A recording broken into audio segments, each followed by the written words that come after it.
What happens when a face tied to your youth becomes unrecognizable? Are we shocked because they changed or because something personal was taken from us? Fame freezes people at their most perfect moment, turning a glance, a smile, a voice into a fixed point of memory.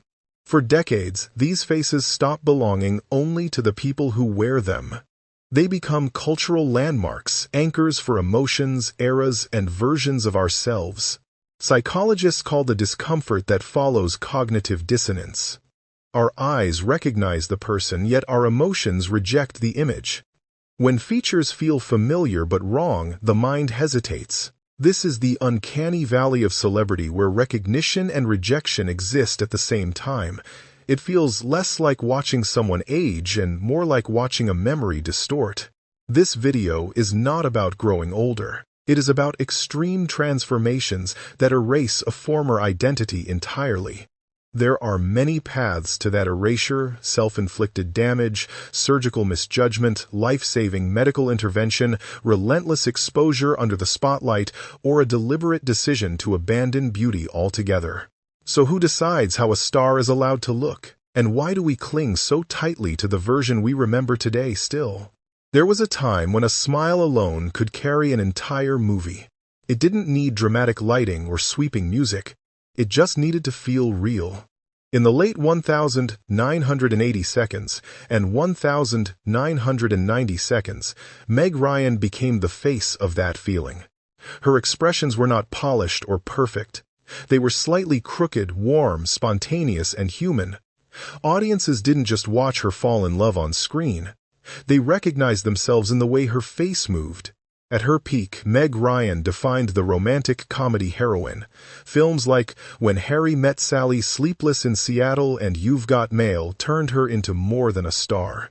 They turned her into a cultural shorthand for intimacy and emotional accessibility. Her appeal was never built on glamour alone. It was built on micro-expressions: the crinkle of her eyes, the imperfect smile, the sense that every emotion passed naturally across her face. That face became a shared memory. Then, slowly, that memory began to fracture. When Ryan appeared publicly in the early 2000s with visibly altered features, the reaction was immediate and confused. Viewers recognized her, yet something felt off. The face was familiar, but the expressions no longer matched the emotions audiences expected to see. What happens when a performer whose career depends on subtle emotional language loses the very features that speak it? And when that happens, what is it that audiences actually mourn? The changes were widely attributed to cosmetic procedures, particularly around the lips, cheeks, and eyes. But reducing her transformation to surgery alone misses the deeper problem. Hollywood places women in a double bind. Age naturally, and you are dismissed as no longer viable. Intervene, and you are accused of betraying authenticity. When a woman is punished for both choices, is the transformation really the cause of the backlash, or merely the trigger? For an actress whose power lived in emotional transparency, the altered architecture of her face changed how audiences connected to her characters. Romantic comedies require viewers to project themselves into the story. When that projection breaks, the genre collapses. Roles became scarce. Leading parts disappeared. The industry quietly moved on. So did Meg Ryan lose her career because she changed her face, or because Hollywood never allowed her to change at all? When a single expression can define an era, what happens when that expression no longer belongs to the past? We refuse to let go. Recognition does not always begin with the eyes. Sometimes it starts with sound. A single scream, a snarl, a voice pushed to its limits can anchor an entire generation in memory. In the late 1980 seconds and early 1990 seconds, Axl Rose was not just the frontman of Guns N' Roses. He was the embodiment of rock excess itself. Lean, sharp-featured, unpredictable, his face matched the volatility of his voice. Together they formed a visual and sonic identity that felt inseparable. Then, for years, he disappeared. As the band fractured and the public image froze in time, Axl Rose stepped away from the spotlight. When he returned in the 2000s, fans were confronted with something unsettling. The voice was still there, unmistakable and intact. But the face that delivered it had changed dramatically. Weight gain softened the sharp angles. The familiar silhouette was gone. The reaction was not immediate rejection, but hesitation. People leaned forward, squinting, unsure of what they were seeing. Why does that hesitation matter so much? If the voice remains, why does the altered face feel like a disruption? For many fans, recognition came only after hearing him sing. Sight alone was no longer enough. If you have to close your eyes to recognize a legend, what does that say about how identity is constructed? Unlike actors, musicians are often forgiven for aging vocally. Cracked notes, lower registers, even diminished range can be reframed as authenticity. But faces are less easily excused. Axl Rose became a case study in cognitive dissonance. The sound confirmed who he was. The image challenged it. The brain tried to reconcile the two and stalled in between. Speculation followed. Natural aging lifestyle changes possible cosmetic intervention. But the deeper issue was not what he did to his face. It was what the audience expected him to preserve. Rock culture idolizes rebellion, yet demands visual permanence. It celebrates chaos on stage, but resists change in the icon itself. On stage, Axl Rose still commands crowds. The voice carries decades of memory. And yet the first moments of each appearance are marked by doubt, by double takes, by quiet questions in the audience. When recognition depends on sound rather than sight, which sense truly defines a star? And why are we willing to let a voice grow old, but not the face that carries it? Some stars are remembered by their faces, others by their voices. Val Kilmer was remembered by both. In the 1,980 seconds and 1,990 seconds, his presence carried a rare balance of physical confidence and intellectual intensity. Whether as Iceman in Top Gun, Jim Morrison in The Doors, or Bruce Wayne in Batman Forever, Kilmer projected control, precision, and a voice that gave even simple dialogue weight. His sound was not just recognizable, it was essential. That is why his transformation feels fundamentally different from the others. Kilmer did not lose his familiar appearance through vanity or excess. He lost it fighting to survive. Diagnosed with throat cancer in 2015, he underwent treatments that saved his life while permanently altering the tools of his craft. Radiation changed the contours of his face and the way his jaw and neck move on camera. Multiple procedures, including a tracheostomy, affected his breathing and damaged his vocal cords, leaving him with a raspier, labored sound that no longer matches the voice in our heads. What is a performer when the instrument that shaped their identity is taken away? And if survival demands that sacrifice, is it a victory or a quiet form of mourning? Unlike many celebrities, Kilmer did not hide from this reality. In the 2021 documentary Val, he allowed audiences to witness the contrast between who he was and who he became. The difference is not subtle. His speech is often assisted by an electronic voice device, producing a tone that bears little resemblance to the voice audiences remember. Recognition becomes delayed, sometimes impossible. Viewers find themselves scanning his face for clues, then listening for a familiar rhythm that never fully returns. One of the film's most haunting choices is also its gentlest. Kilmer's son Jack reads his father's narration. The cadence, the timing, the old confidence suddenly reappear through another body. It feels like a ghost stepping briefly into the room. If a voice can survive only through imitation, does it still belong to the person who lost it? For an actor, voice is not decoration. It is structure. It shapes emotion, authority, and vulnerability. When it disappears, performance changes form.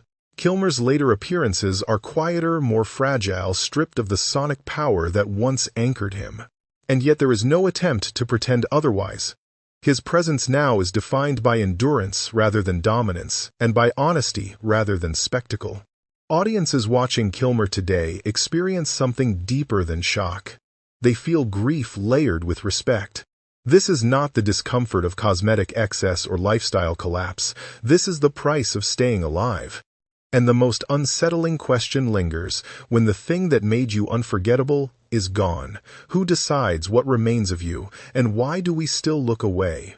There was a time when Jan Michael Vincent looked like the future. Sun-bleached hair, an easy smile, and a relaxed athleticism made him the embodiment of California optimism in the 1970 seconds and early 1980 seconds. When Airwolf debuted, Vincent became one of television's highest-paid stars, earning sums that signaled absolute confidence from the industry. He looked invincible, as if success would simply continue by default. But fame did not protect him.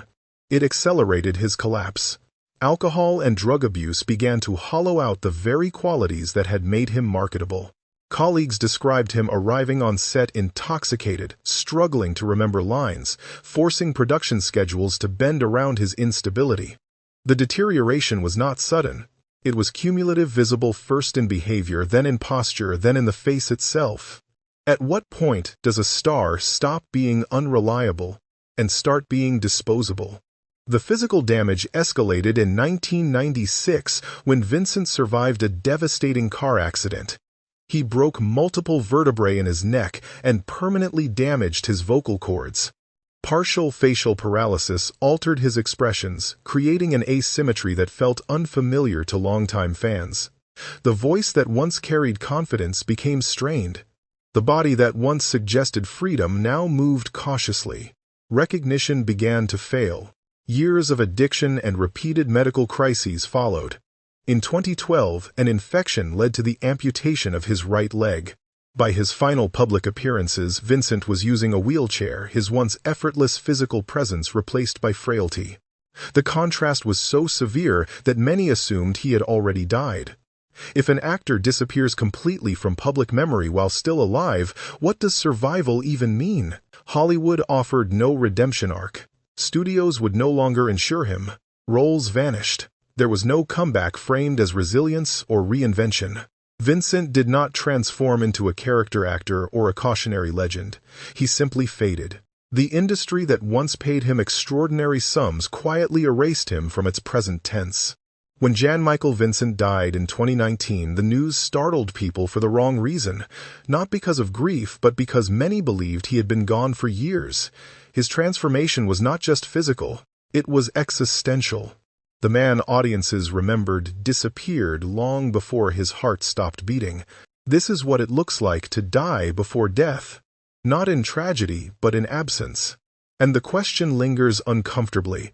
How many stars are not destroyed by a single moment, but slowly erased once they are no longer useful to remember? At his peak, Mickey Rourke looked carved rather than born. In the 1980 seconds, his face carried a dangerous symmetry that cameras seemed unable to resist. Heavy-lidded eyes, sharp cheekbones, and a mouth that suggested both tenderness and threat made him one of Hollywood's most magnetic leading men. In films like 9-1-1 Weeks, his appeal was not polished charm but raw intensity. He did not need to act seductive. His face did the work for him. Then he walked away from it. Dissatisfied with acting and drawn back to boxing, Rourke returned to the sport that had marked his youth. Between the early 1990 seconds and mid-decade, he fought professionally, absorbing repeated facial injuries. Broken noses, shattered cheekbones, compressed bone structure. Boxing alone would have altered anyone's appearance. But what followed would erase his entirely. Instead of allowing his injuries to heal naturally, Rourke underwent a series of reconstructive surgeries, many of which he later described as disastrous. What happens when attempts to restore a face only accelerate its destruction, and at what point does repair become reinvention without consent? The cumulative effect of botched procedures transformed the architecture of his face. The sharp lines softened into swelling. Proportions shifted. The familiar symmetry dissolved into something uncertain and unstable. Even longtime fans struggled to reconcile before and after images as the same person. Recognition turned into argument. Was this really him, or someone wearing a distorted echo of his features? Rourke has never hidden from the truth. He has spoken openly about choosing the wrong doctors, about trusting people who did not know how to put his face back together. But the damage extended beyond appearance. Hollywood, which had once rewarded his beauty, now seemed unsure what to do with him. Leading man roles vanished. Romantic appeal became impossible to sell. The industry responded not with concern, but with reclassification. Then came the paradox. In 2008, the wrestler arrived. Rourke's battered face, once considered a career-ending liability, became the emotional core of the role. The damage told a story words never could. His transformation, born from violence and error, suddenly carried authenticity. The performance earned him an Academy Award nomination, and a second act built entirely on the ruin of the first. Is it still a comeback if it requires the destruction of who you used to be? And when Hollywood applauds that transformation, is it celebrating resilience or exploiting scars? Today, Mickey Rourke's face is inseparable from his legend. Not as a symbol of beauty, but as evidence of survival. His story exposes a cruel truth about fame. Hollywood does not mourn what is lost. It simply waits to see if the damage can still be useful. Some transformations happen through damage, others happen through disease. Brigitte Bardot's transformation began with refusal.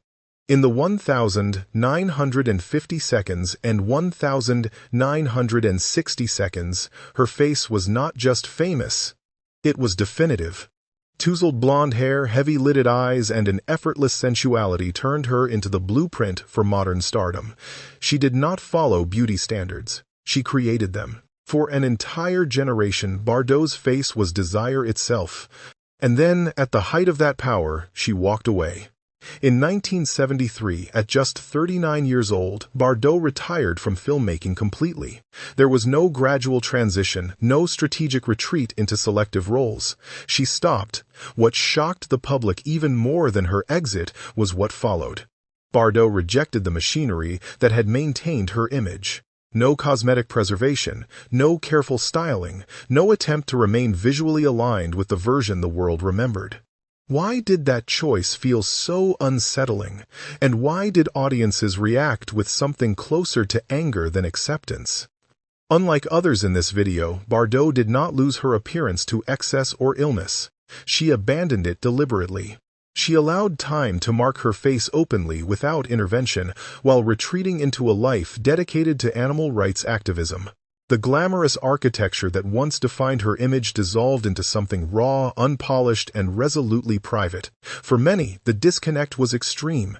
The woman in old photographs, and the woman seen decades later, felt like strangers. But the discomfort revealed more about the audience than about Bardot herself.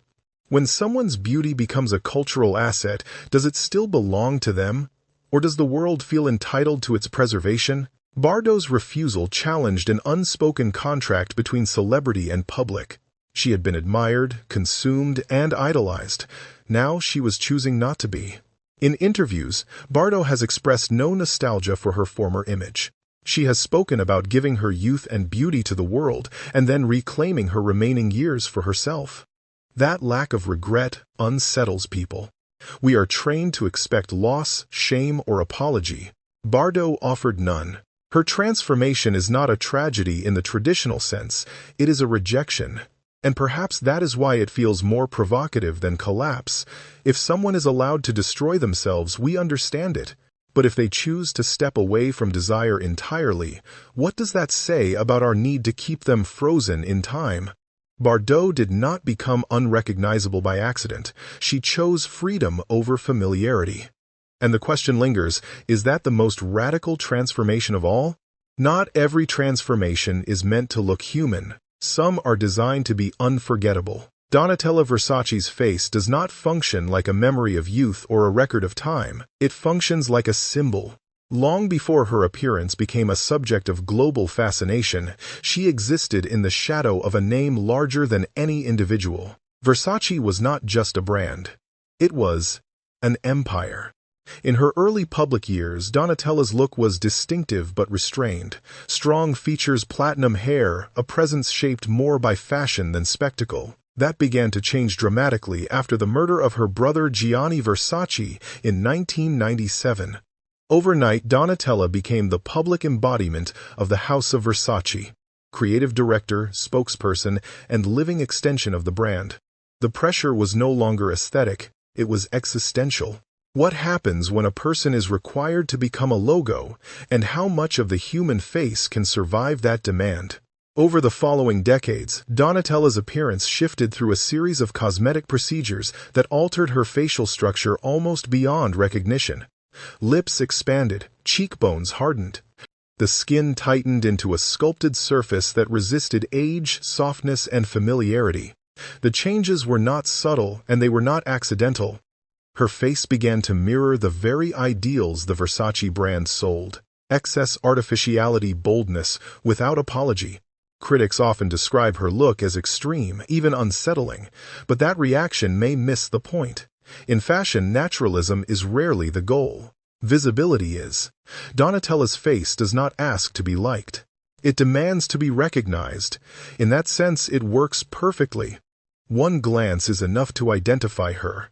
She is no longer confused with her past self or with anyone else. Unlike many figures in this video, Donatella has never expressed regret. Her transformation is not framed as a mistake, a tragedy, or a loss of control.